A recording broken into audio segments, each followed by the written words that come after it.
Good evening and welcome to another episode of Attack Rap. Co-host Zach Scribner and Adrien Mouseeau joining you for another Tuesday evening. We'll have Deni, Goure and Thomas Chafe in just a few minutes, but first the Owen Sound Attack made a trade about 4 o'clock this afternoon. They acquired Matthew Pappas from the Niagara Ice Dogs. Owen Sound sent a 2025 fifth-round pick. Adrien, it's a good deal for Owen Sound because in the summertime, Pappas went from Guelph to Niagara for a third and a fourth-round pick. Yeah, you're getting value on that return. He has only one assist so far this season for the Niagara Ice Dogs, but we saw him a lot last year when he was playing for the Guelph Storm, and he was a little water bug out there, always hard on pucks and getting dirty in the corners, and that's kind of what the Attack have been missing, especially this past weekend. They missed a little bit of that Nick Porco-ish type player that's fast and physical and hard on the forecheck and able to collect pucks along the board. So it might be a good value pick from Dale DeGray. For sure, only giving up a fifth-round pick to acquire that third overage player.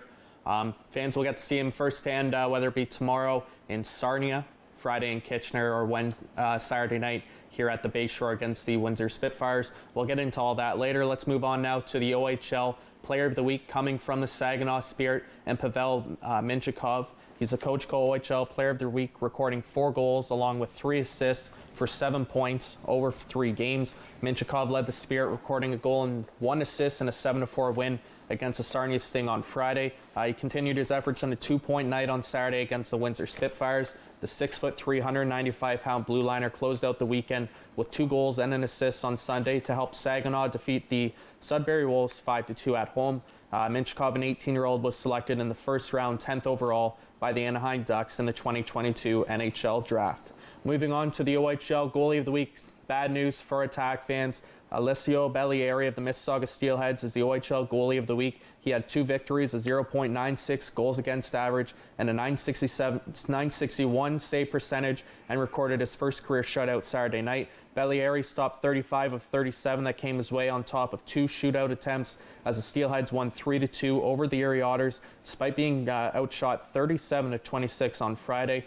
Then he returned to the crease Saturday at the Bayshore, stopping 14 shots for his first career shutout. We'll get into that game later on. Now we'll move to the OHL standings. We'll take a look at the Western Conference. As the Windsor Spitfires have the top spot, a successful Thanksgiving weekend for them as they picked up wins over Sudbury, Saginaw, and the Sioux Greyhounds. Wyatt Johnston, key to note here, was announced to the Dallas Stars opening day roster. Keep an eye on that name in the next few weeks, whether he gets 9 games in with Dallas, he makes a team, or he might get sent back to the Windsor Spitfires. The Owen Sound Attack sit atop the Midwest Division in the number 2 seed. They go up against the Sarnia Sting tomorrow, who are tied with Saginaw for 3rd place. The Sioux is in 5th with 5 points, 1 ahead of Flint and Erie. Guelph won their first game of the season Saturday over Niagara. They are in 8th. In 9th are the winless London Knights, who have only scored 3 goals this season. They acquired overager George Diaco from Hamilton today. And a rough Eastern Road swing for the 10th place Kitchener Rangers, still winless on the year. They lost to Kingston and Ottawa over the weekend. Zach, I think Attack fans really looking at that standings and seeing London and Kitchener at the bottom. For sure. This past weekend, Erie picked up the win Saturday night over the London Knights in Erie. That was the 2nd Midwest team to record a win this season. Going into Saturday night, Owen Sound was the only team in their division that had a win in the Midwest Division. But for sure, picking up George Diaco might help out London. But when you see London and Kitchener 9th and 10th without any wins on the year, you don't see that very often. Let's move on to the Eastern Conference, though. The Ottawa 67s cracked the CHL top 10 as they are undefeated to start the year with a record of 4-0. They're first in the Eastern Conference. Strong weekend for Mississauga, defeating Erie and Owen Sound as they are tied for 2nd. They got 3 key pieces back of their lineup in Ethan Del Mastro, Owen Beck, and Luca Del Belbelouz. The Oshawa Generals are 3rd with 7 points, 1 ahead of Hamilton, Peterborough, and the North Bay Battalion. Kingston and Niagara tied for 7th with 5 points, while Barrie and Sudbury are 9 and 10th with 4 points. Finally, let's move on to the top 10 in league scoring. Pavel Minchikov of Saginaw leads the way with 12 points, 5 goals, 7 assists for the Ducks prospect. His 5 goals lead all defensemen in goals scored, while Saginaw has currently scored the most goals in the league with 28. Ty Voigt and David Goyette are tied for 2nd with 10 points. Owen Sound goes up against Maple Leaf prospect Ty Voigt tomorrow night. 5 players have 8 points so far on the year. Luca Pinelli, Brendan Othman, and Quinton Musty, just to rhyme off a few. Kyle Jackson is 9th in league scoring with 7 points, and tied for 10th in league scoring is Brad Gardner of the Ottawa 67s and Avery Hayes of the Hamilton Bulldogs. To the Attack's top 10 in scoring, Ethan Burrows leads the team with 2 goals and 3 assists. Burrows scored the lone goal for the team this weekend, their first shorthanded marker of the year. Caleb Lawrence and Gavin Bryan are tied for second with 3 points. Sam Sedley, Deni Goure, Seti Gaindeau, and Thomas Brennan each have 2 points on the year, while Colby Barlow, Servac Petrovsky, and Thomas Chafe round out the top 10, each with 1 point. With that being said, let's welcome in our 2 guests for this evening, Thomas Chafe, Deni Goure. Guys, thanks for joining us. Thank you. Good to be here. Now, guys, we're going to talk about this weekend's games coming up, but it was the first time, Thomas, that you play against an Eastern Conference team that wasn't Barrie or North Bay, and Deni, it's the first time that you play a team since your rookie season that isn't. Was it any different playing against an Eastern Conference team? Did you feel a difference in similarities of styles of play, or anything like that? It's definitely a lot different for me, given that since last year I got to kind of know the team we were playing, so it was a little bit of an advantage there that I knew kind of who was going to be playing, and now this is my first taste of new players that are quite skilled, and it's definitely an adjustment, but I'm excited for the season. And Deni? Yeah, it's pretty cool being able to play all the teams again, not being able to play everyone last year and being able to go see new arenas and stuff. It'll be a good season being able to play all the teams. Now, I think I know the answer to this next question for the both of you. Is there an Eastern Conference team that you're looking forward to playing against this season? I'm looking forward to playing against Ottawa.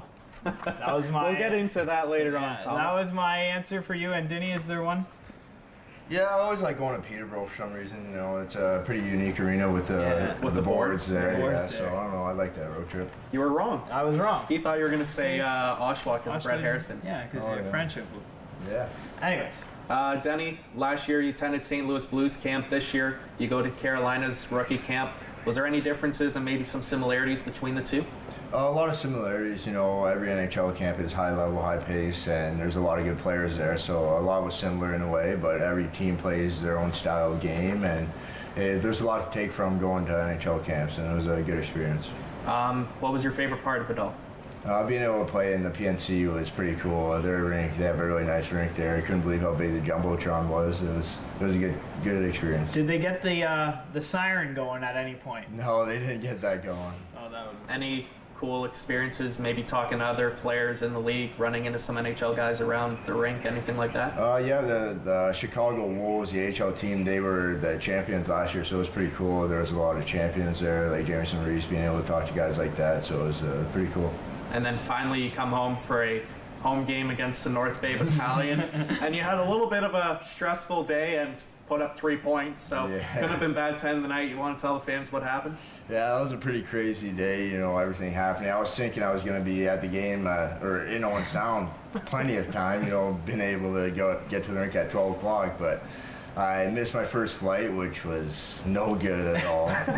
No one showed up to the hotel to pick me up, so yeah, then had to find a way to get there, got there, and was 5 minutes late for a check-in, so had to just wait at the airport all day until 11:30, which was the next flight. Then I got back and couldn't find my sticks, so that was another long wait, and then was able to get back to the game right on time. And you didn't miss a beat. Like Zach said, you had a goal and 2 assists, and I believe you were the first star of that game. So, I mean, maybe be late more often. I don't think Coach Walters would be too happy with that, though. And for you, Thomas, it's your draft year this year.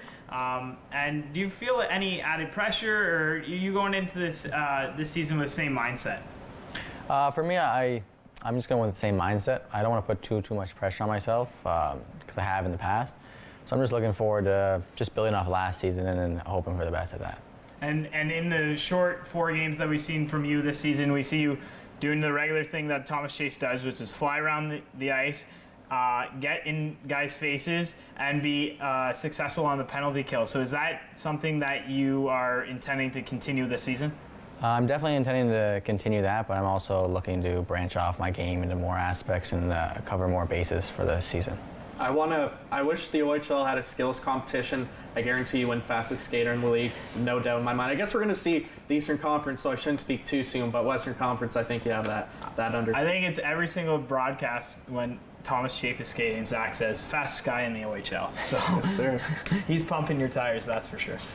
Guys, team barbecue this summer. Deni, I know you're a big baseball guy. What was that experience like for you, and did you get to flash that Fergie Jenkins trophy at all? Oh yeah, it's always fun being able to play baseball again. I miss the sport a lot, and it was a good time. All the boys being there. It gets pretty competitive. It's lots of fun. So last season, we had Nolan Seed on, and he said that he went a perfect 3 for 3 since his rookie season, winning the championship. Do you know if he won it or not?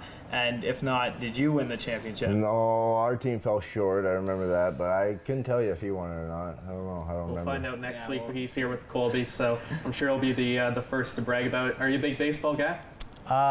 When I was younger, I played baseball a little bit, but it was never my sport.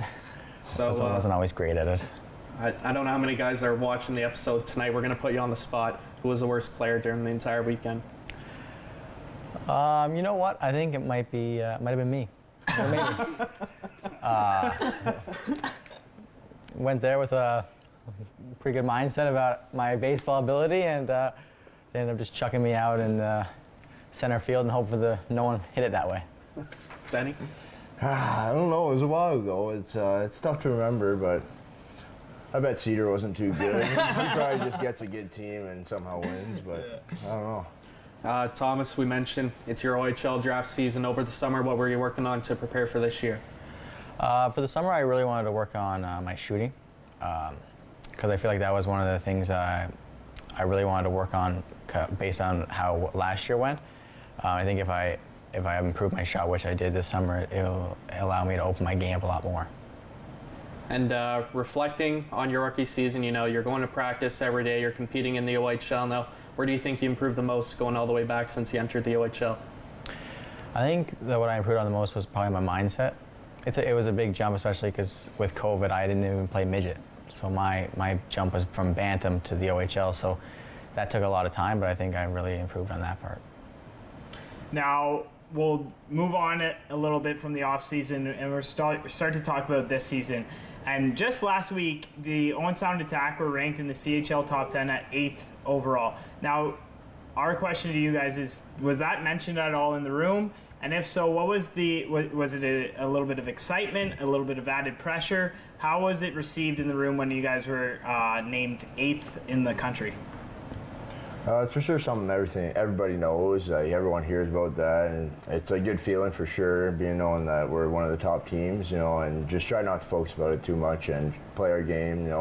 We had a tough weekend, so hopefully come back and get some more wins this weekend coming up. Yeah, a good thing about that is you guys have a short turnaround with the game tomorrow night in Sarnia. And the next is, Deni, did you know that in your rookie season, you guys were ranked in the CHL top 10 for 4 weeks in a row?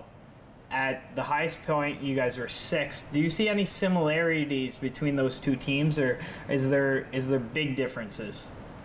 Yeah, there are similars. Like we had our top players back then, like Aiden Dudas, Popov, Kerwin. We had high power offense, which is pretty similar to this team, I'd like to say. So it was, but like we did last year, we fell short. We only finished the season in 7th place. Didn't get to end the season, but hopefully this year we can stay together and be consistent all year.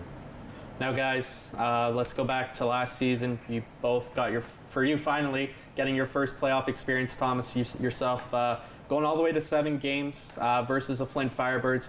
First off, what does that playoff experience mean to you guys? And then finally getting to see that Game 7, the heartbreak at the end, and getting that good experience moving into this season, and what hopes to be a long playoff run for the both of you. I think playoffs are a whole different animal. So getting those couple games was really huge for me, and knowing what to expect. And then with that Game 7 loss, I think it really stuck with a lot of people and was really a lot of fuel for a lot of people's development this summer. Now, Thomas, I'm going to ask you maybe a little personal question. It's not like personal, but is it true you have a connection? Yeah, connection. Thank you. With flying or with pilots or something like that? My dad does work in the airplane industry. So how many flights have you been on in your life? Too many to count. Too many to count. Okay, what's the coolest spot you've ever been? I think I visited Zurich, Switzerland for a brief amount of time. Brief, how long is brief? Just a day. We were going to France, so it was a stop in between. That's pretty cool. And do you ever plan on getting your license one day? No, I'm very afraid of heights. Okay, so you don't do well in planes then, eh? I do fine, I just don't look at the window. I never get a window seat if possible. That is funny. And Deni, before your last time on Attack Rap, you had maybe one of the best quotes in Attack Rap history with me and Zach. And we were talking about your plus minus. Oh. And in March, you were minus 18. But at Christmas time, you said you were minus 20. And then you went on to say, I'm not a math guy, but that's plus 2, and that's pretty good. So, and then we just saw on the highlights, or in the little stat pack there, that you're plus 1 or you're even on the year so far. Is that something that you're really trying to grind down this year, is to be very defensively reliable? And to add on to Zach, what he said about the playoffs, you were very, very good defensively all playoffs long. Yeah, that's something for sure that I want to be better at this year. You know, I want the coach to be able to trust me in all situations of the game. So I was up to plus 3 this year, and then this weekend brought it back down to even. But that's something for sure I want to be better at this year. And guys, before we go into the highlights from Friday night versus the Hamilton Bulldogs, maybe plus minus is one of it. Some personal goals you guys set aside before the start of this season. Well, one of my personal goals is to be a little bit more offensive. I know you guys mentioned earlier my penalty kill, but I want to kind of branch off into more of the offensive zone, so I'm not just a defensive kind of player.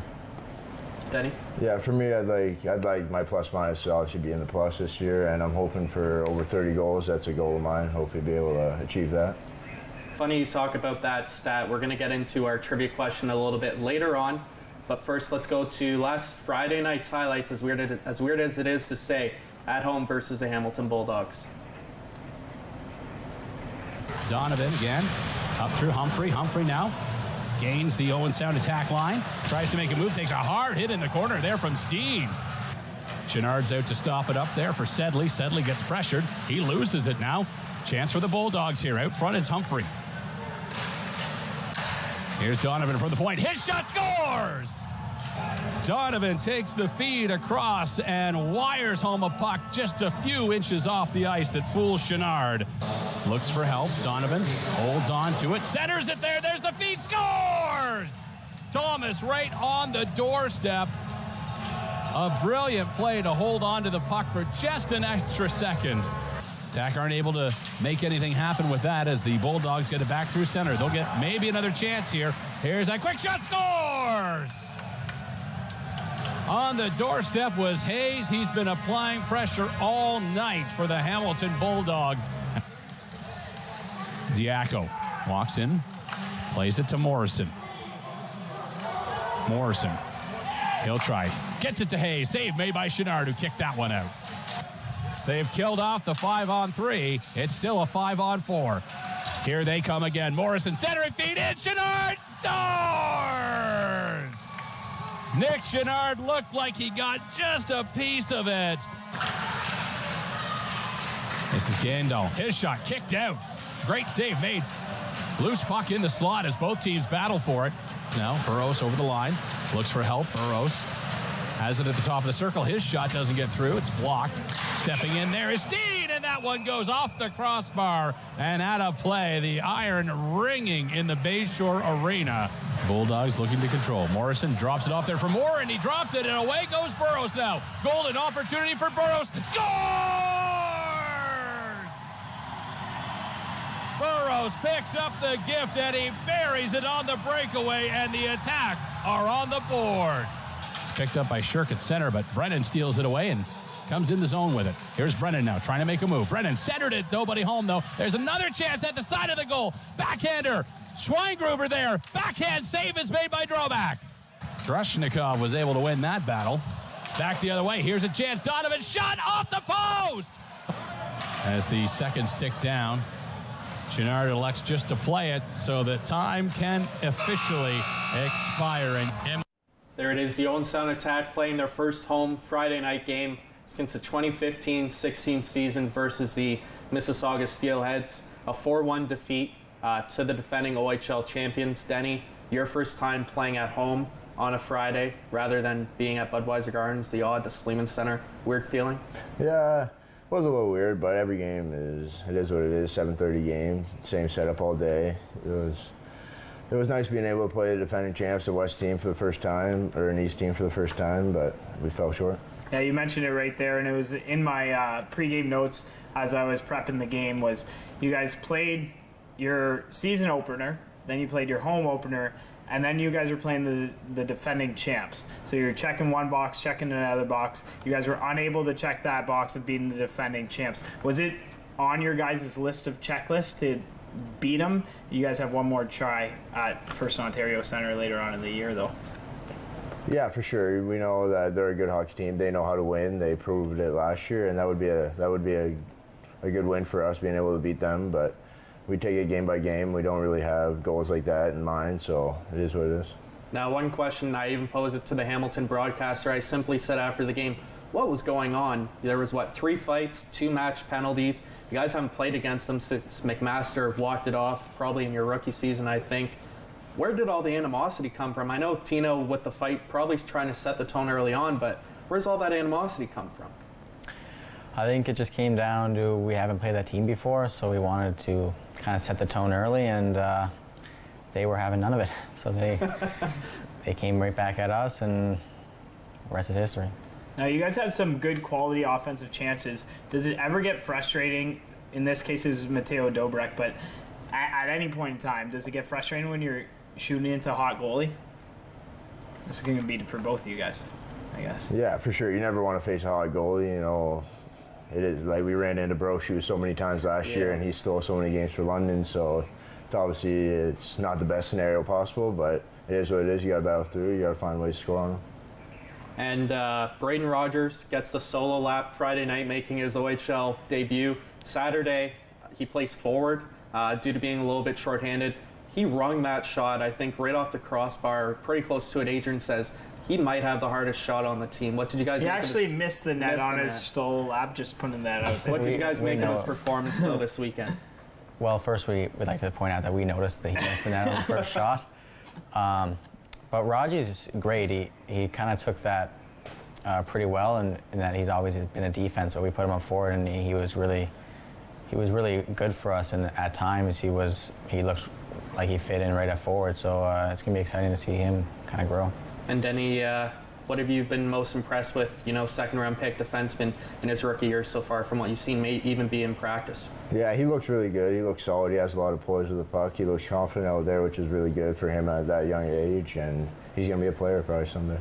Now, we asked this next question to the guys last week, and did you guys add weight or lose weight this offseason? When we were talking to Cedric Gaindo, he made it sure to make note that he gained 5 pounds of muscle, he said.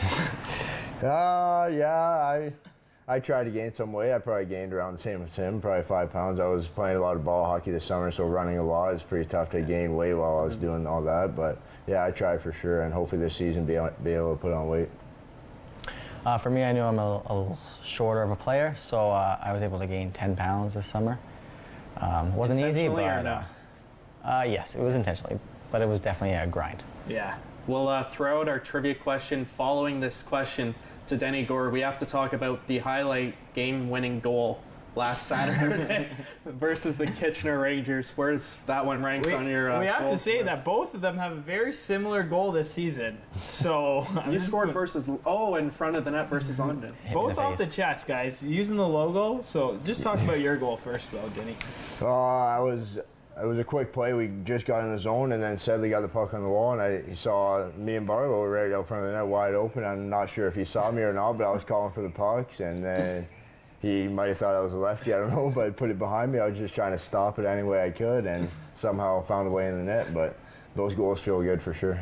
And Thomas, your one goal, honestly a big one when it comes down to the final score versus London. What were you going for on that play? To be honest, I didn't even know I went in the net until I had Lawrence come hug me. But Yeah, Burr got the puck on the wall, and I was trying to get to the net, and I was kind of in a little bit of shoving match, and we were trying to battle for position, and then the next thing I knew, Lawrence was coming at me, and I guess Burr shot it, hit me, and went in. One of the tallest guy going up against one of the shortest guys for a good old celebration. All worked out, though, with the Attack beating London in the season opener. We mentioned Deni's goal of hitting 30 goals this season. Our trivia question, Deni Goure led the team in points last season for the Owen Sound Attack. How many points did Deni Goure have for this club last season? If you get the right answer, you'll win a pair of tickets to Saturday night's game versus the Windsor Spitfires. Speaking of the London Knights, the Kitchener Rangers, you're now in your second year. What's your favorite rivalry in the league? For me, it's definitely got to be London. Any reason? There was some good battles last year, and that's I like that kind of stuff.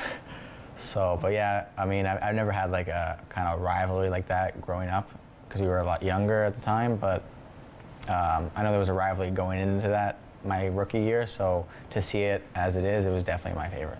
Deni, only about 2 minutes before we go to break, whether it be Eastern, Western Conference. Yeah, I got to agree with Chafe. For London, we've always had good battles. Even my rookie season, you know, we had some really good battles with them. They had a good team, we had a good team. Last year, we fell short a lot of times, so hopefully this year we'll be able to beat them quite a bit. We won't be able to catch the highlights of Mississauga until after the break. Just to carry on before we go, though, you guys have a big week coming up against Sarnia, Kitchener, and Windsor. Seems like you guys don't have very many easy games off the hop to start the regular season. I don't think any game is necessarily easy in this league, but if we stick to our plan like we did at the start of the year, we keep doing what we're doing, I think we'll be good for those games. It's a big one coming up tomorrow night for you guys, though. You're going up against Ben Gaudreau. You guys only scored 1 goal last weekend. What's it going to take to solve arguably one of the league's best this year? Yeah, we're going to have to get some bodies in front of them, make it hard for them to see the puck. Hopefully get some shots from the point that find a way in. We're going to have to get some dirty ones on them for sure. As we mentioned, we have to go to the commercial break. On the other side, we'll catch the highlights versus the Mississauga Steelheads from last Saturday. I was able to join assistant coach Sean Tickle following that game. We have plenty more with the guys, including Adrien's favorite segment, What's in the Helmet? You're watching Attack Wrap on Rogers TV.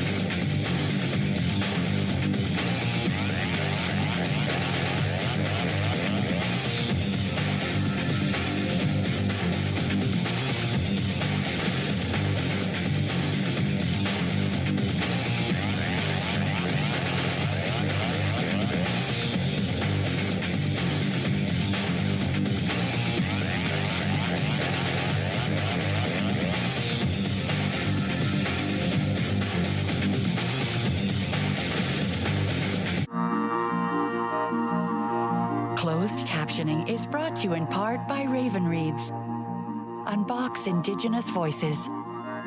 Subscribe today at ravenreads.org.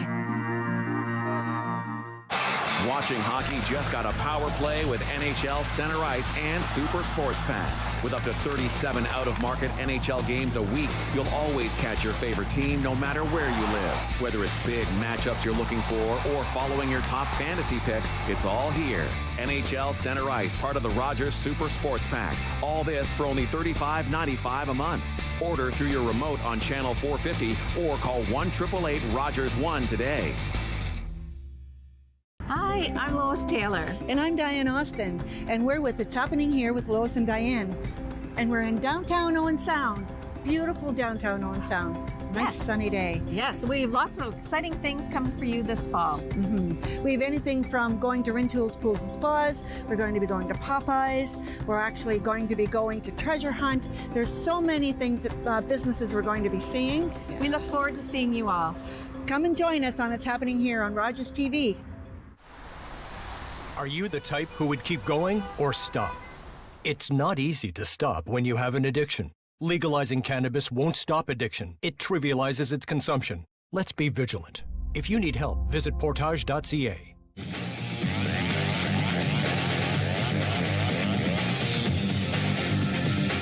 Welcome back into the Rogers TV studio. Zach Scribner and Adrien Mouseeau joined alongside Thomas Chafe and Deni Goure of the Owen Sound Attack. We mentioned on the other side of the break there, the Owen Sound Attack finished off their weekend versus the Mississauga Steelheads. Let's jump into those highlights.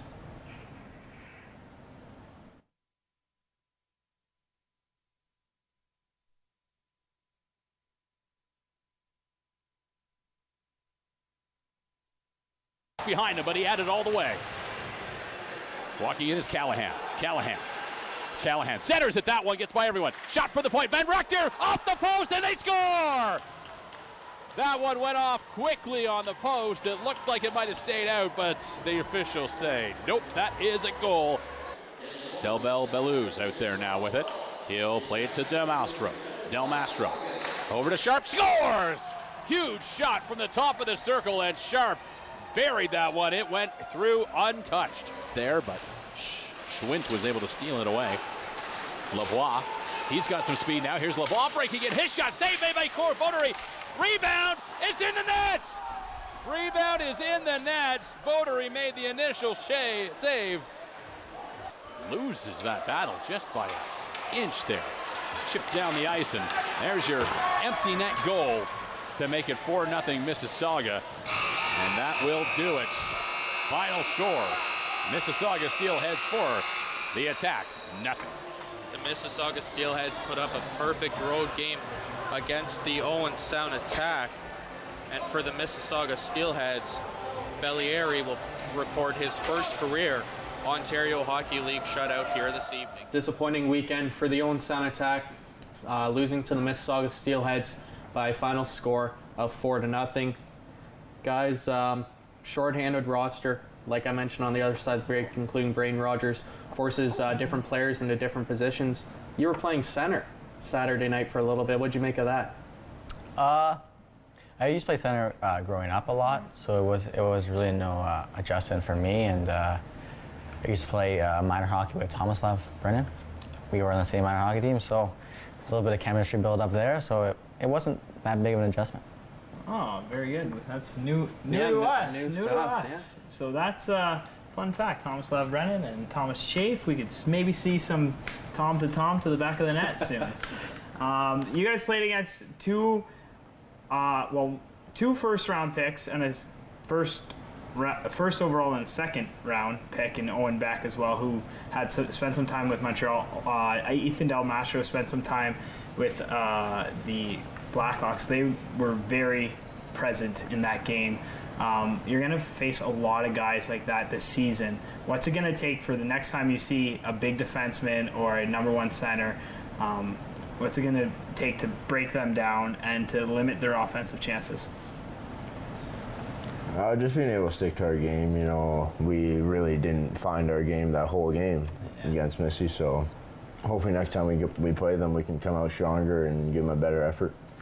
Now, one thing that Coach Walters had on when he was on Attack Rap was the number 29 is a very important number to him. It's the amount of shots he wants or less. So I can just imagine that he was not very happy on Sunday or Monday's practice when both games rose over 29 shots. Was that the case?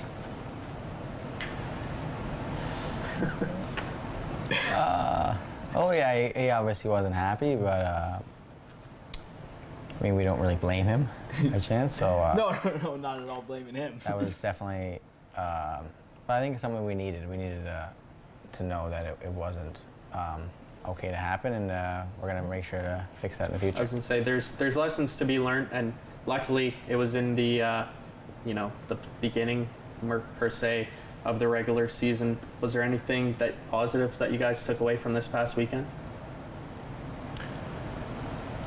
We felt like we had a good 5-on-5 game against Hamilton. You know, the 2 5-minute penalties really hurt us. Could have been a completely different game, but we felt like at 5-on-5 we were just as good as them, if not better.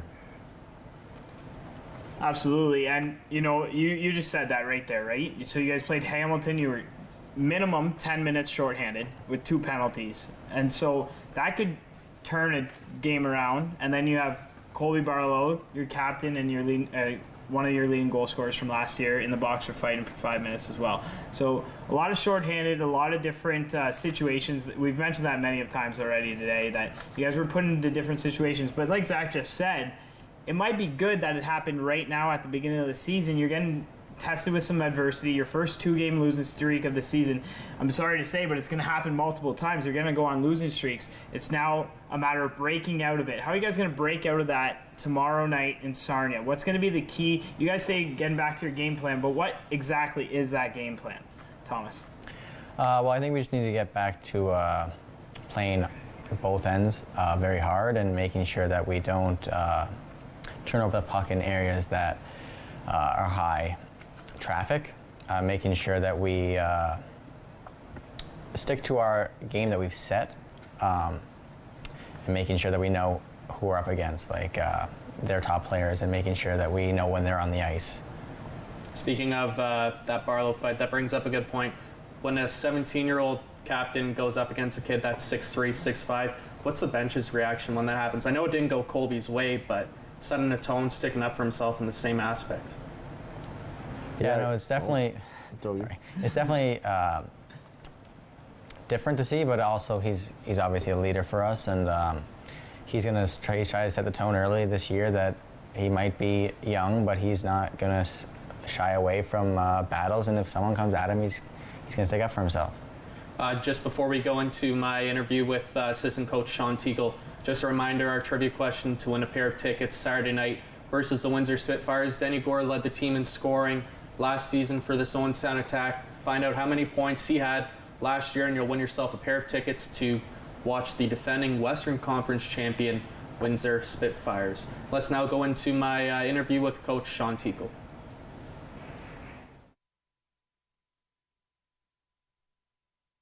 Zach Scribner joined alongside assistant coach Sean Tickle as the Mississauga Steelheads defeat the Owen Sound Attack by a score of 4-0. Sean, before we get into Saturday night's game, let's talk about last night first. The Owen Sound Attack and Hamilton Bulldogs meeting for the first time in 3 years. The fans and even the media upstairs just so surprised by the physicality between the two teams last night. Yeah, it's. I think for us it was expected.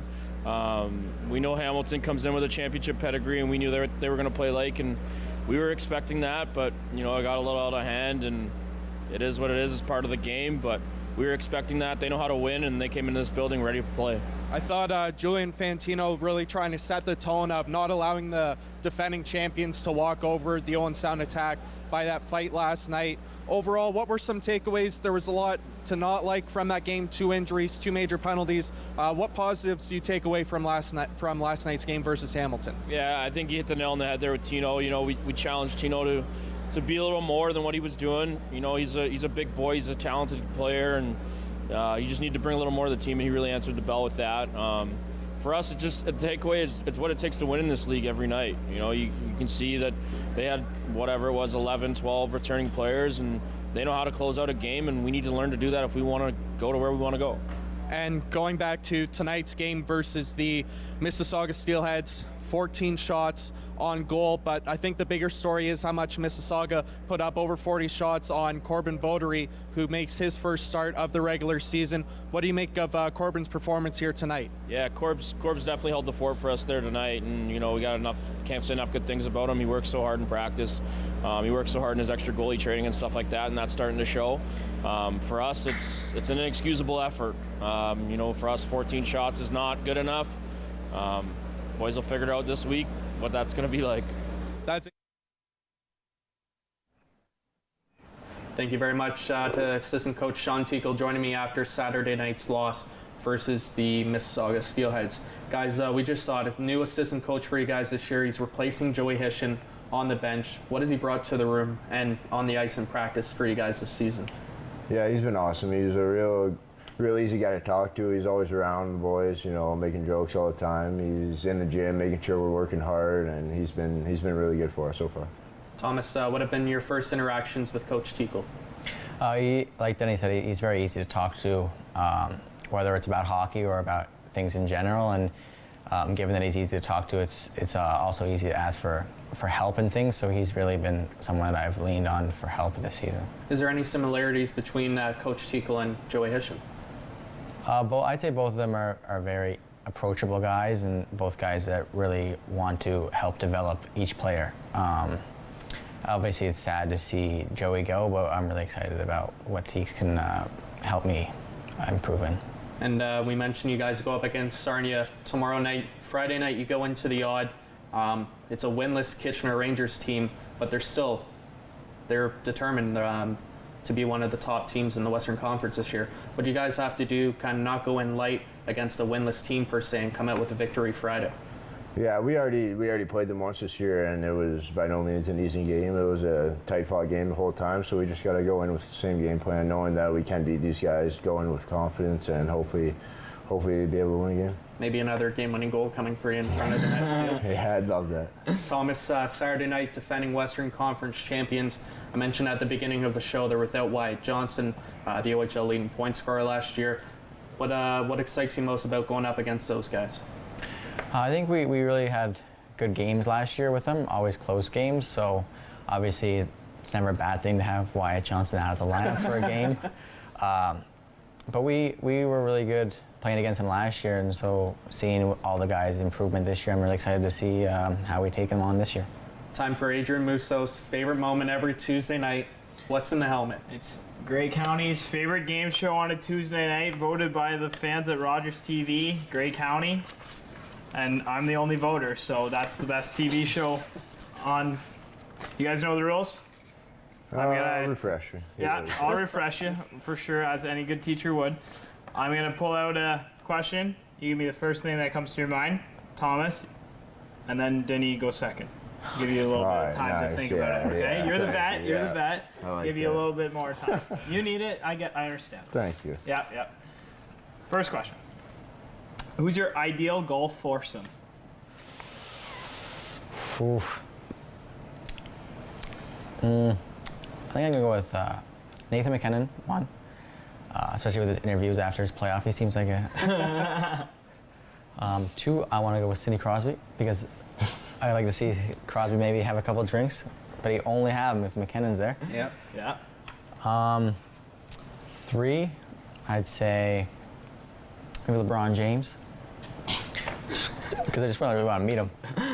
I don't know if he's any good at golf. I was going to say Braun was having a good weekend with Bronny's birthday, I can tell you that. So I just really want to meet the guy, so I don't really care if he's good at golf. And then the fourth guy, I'd say probably... It would be you, the fourth guy. Yeah, I guess me, yeah. So it's really three people. Yeah. Very good, though. That's good. And Deni, you got some time to think about it this one now? Yeah, I was thinking all I needed was Ethan Burrows on my team, and we'd probably be winning. So him, probably Lawrence could make a couple shots here and there, and bring Seds along. He could get a nice drive once in a while. Just an Owen Sound attack foursome. That would be a fun time on the course, that's for sure. Next question. Ooh, okay. This was a controversial one last week. Who has the best hands on the team? The best hands on the team. I'll probably go with Seds. Yeah, Seds. I'd probably go with Seds too. Okay, this is. I forget who they said last week. They said Seds and Seed. Huh? So I said this isn't a good thing if the answer keeps going to be a defenseman. Yeah. But I do see Sam Sedley put on a clinic in warm-ups with his hands. They are pretty nice. Favorite hockey memory to date? Favorite hockey? I actually went to Italy for hockey once. And that's kind of my favorite memory just because of the experience. Yeah. I was quite young. I think it was about 12 years old, but it was more the whole aspect of getting to go to Italy for hockey of all things. I was going to say, before we get Denny's answer, is there anywhere that you haven't been in the world that you want to go to at this point? I have never been to New Zealand. Okay. That would be cool. Absolutely. Denny, favorite hockey memory? Probably getting drafted into the OHL was a really good time with my family, friends. That was pretty cool. Where were you? I was at home in my living room, had my family around, and then right away I got the call, then had to come drive up to Owen Sound.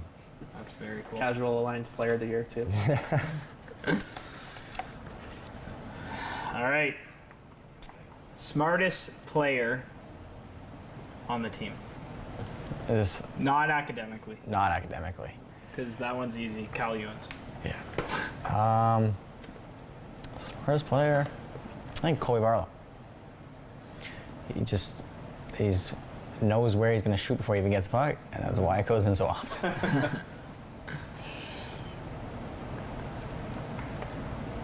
It's tough. That is tough. I'm gonna go with Caleb Lawrence. He's pretty smart. Yeah, I would agree with that for sure. Next question. This one might be my favorite one of this year's bunch of questions. If you left for the weekend and one of the players had to house sit your house, who would it be? House at my house. I don't know if I trust anyone in my house, but I think I'd probably trust Cal. He's obviously a smart guy, so he knows if anything was to go wrong, what to do. I don't know if I trust other people if something went wrong. If I trust them to save my house. I'd probably go with Cal. You don't trust Deni Goure with your house? I mean, I'd trust him, but I'd probably go with Ethan Burrows. He's pretty responsible. We all call him the dad of the team, so it makes sense. In that same breath, who would you absolutely 100% be the last person on the team to watch your house? last person?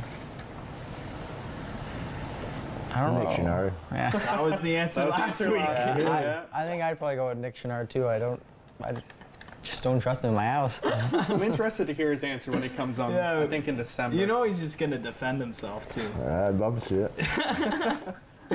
All right. Best shot on the team. You know, Braden Rogers is up there. I must say. Yeah, Colby Barlow for me, for sure.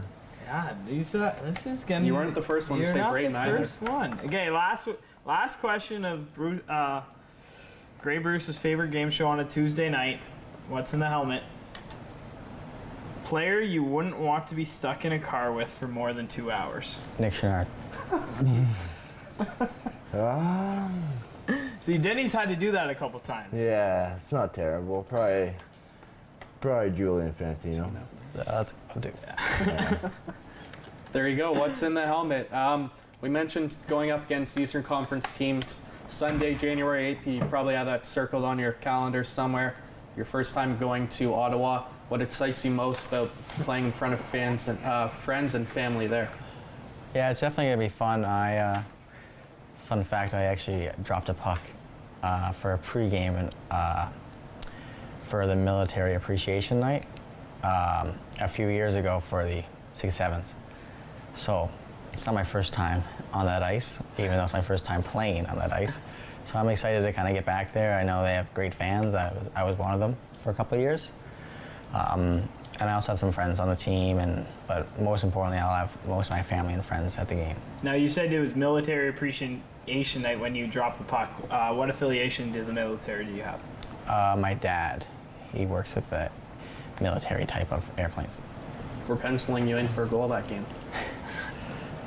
Guys, we were mentioning off camera, big video game guys, NHL 23 comes out today, I'm sure, on that Eastern Road swing. You're going to have a NHL tournament, best and worst player on the team.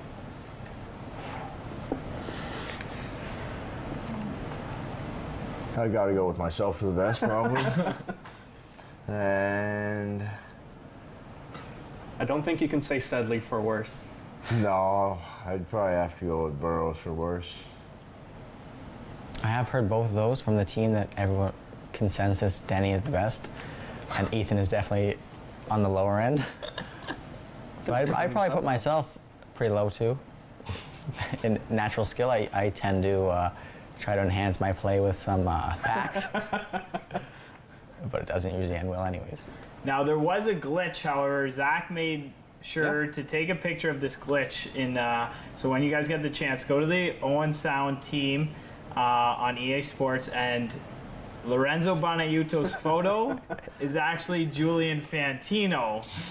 So how do you think those guys are going to take it? They will not take it well. They're going to be getting. EA's going to be getting a complaint from Tino, especially if they try to play as themselves and it ends up being someone else. No, they won't be too happy. They're like brothers, though. I'm sure they won't mind. Guys, the team is 8 regular season wins away from achieving 700 wins. Obviously, it hasn't happened yet, but when the club achieves it, what will it mean to the both of you being a part of team history? It would definitely be big, going down in history with the team, definitely, but I think we're going to take it game by game, just not apply too much pressure, but it would definitely be an exciting moment when it happens. Yeah, it'd be pretty cool, you know, the big names, the good teams that have been here before, and just to be able to be part of that, keeping that going would be pretty cool. Now, the ultimate goal is to make it to the NHL, obviously, and the NHL actually starts tonight. So when you guys watch NHL games and you're there on your couch on a Tuesday at 7 o'clock or 8 o'clock, because you're going to be watching Attack Wrap till 8 o'clock. Once Attack Wrap's over, which team are you most looking forward to watching, and who are some players that you might be modeling your game after or taking little bits here and there? I'm a huge Leafs fan. I have been my whole life, so I really like watching Mitch Marner play. You know, taking how much poise he has with the puck, how confident he is out there. It's pretty fun to watch him play, and hoping that the Leafs will be good this year. Well, Leafs Habs tomorrow, Wednesday night hockey. So I mean, I'm a Habs fan. You're a Leafs fan, and maybe Cedric Gaindeau might be cheering for the Habs this year too. Yeah. So, and for you, I'm also a diehard Leafs fan growing up. I've been to my fair share of games as well, which is nice. But yeah, like Deni said, I really enjoy Mitch Marner. And I also really enjoy Michael Bunting, I must say. Okay, now take the Leaf bias aside. The rest of the NHL, who might be one guy that you like watching? Just a player. Well, I mean, there's obviously Connor McDavid, because you just get to Best see. player in the world. You basically just get to watch highlights without having to watch an actual highlight video. But also from the same team, ex-Leaf, Zach Hyman.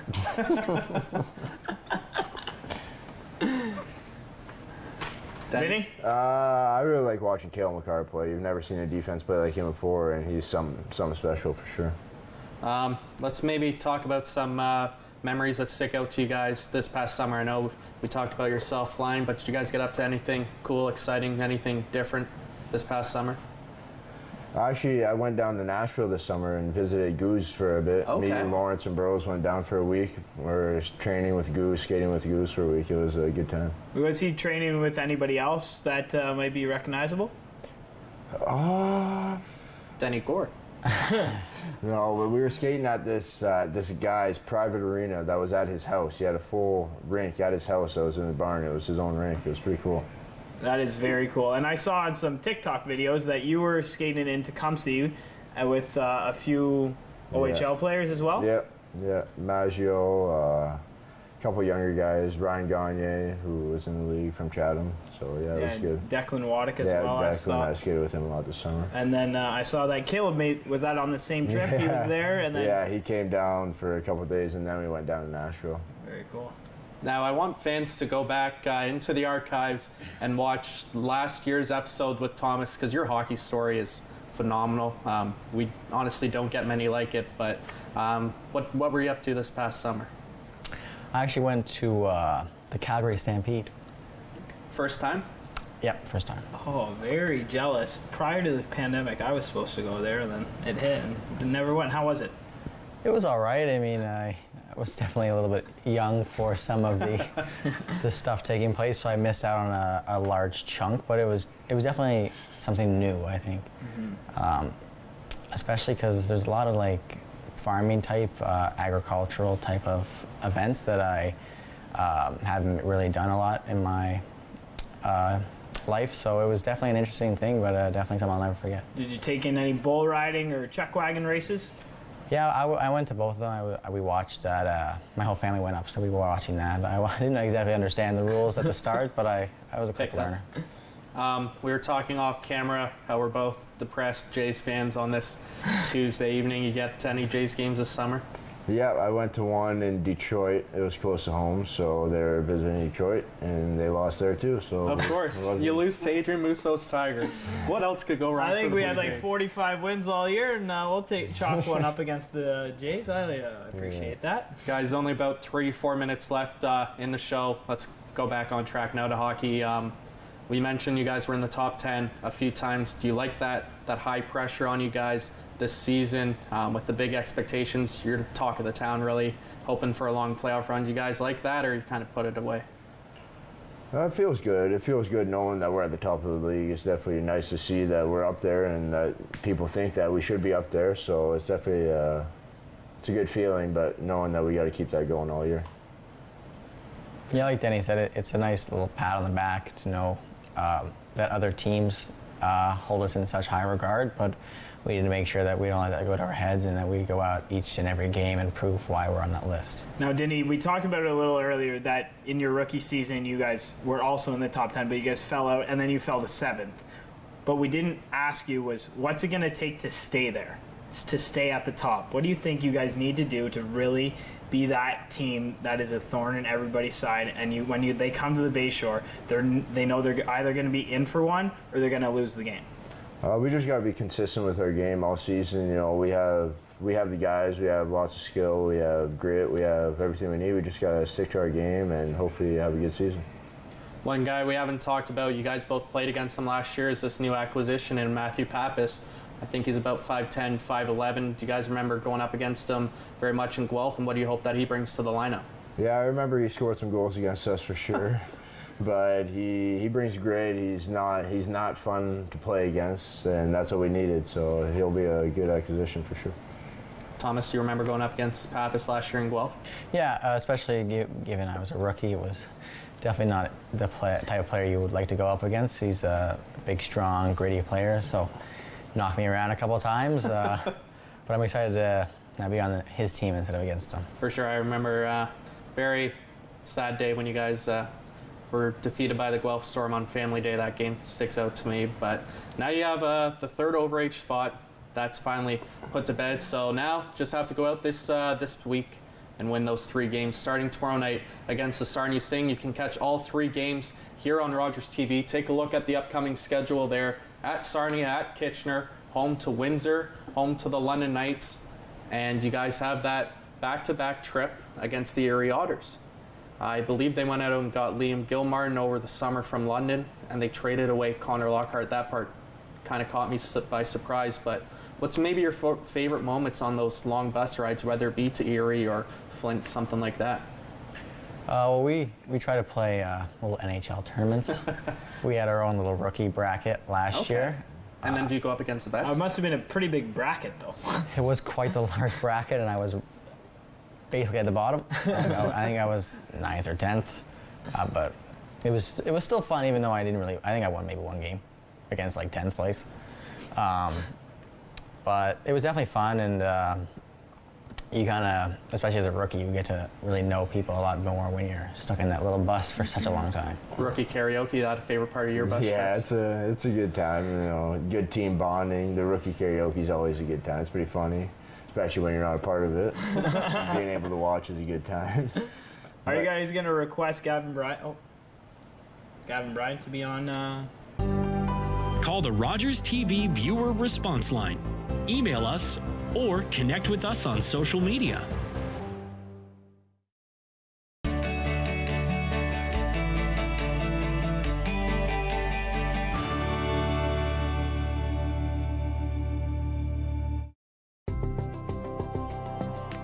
It's about sharing and caring. It's about doing and belonging. It's about living life to its fullest. And it's about laughing out loud. We are L'Arche Canada, and we're about witnessing and sharing the gifts of all people. Learn more about us today. Watching hockey just got a power play with NHL Center Ice and Super Sports Pack. With up to 37 out-of-market NHL games a week, you'll always catch your favorite team no matter where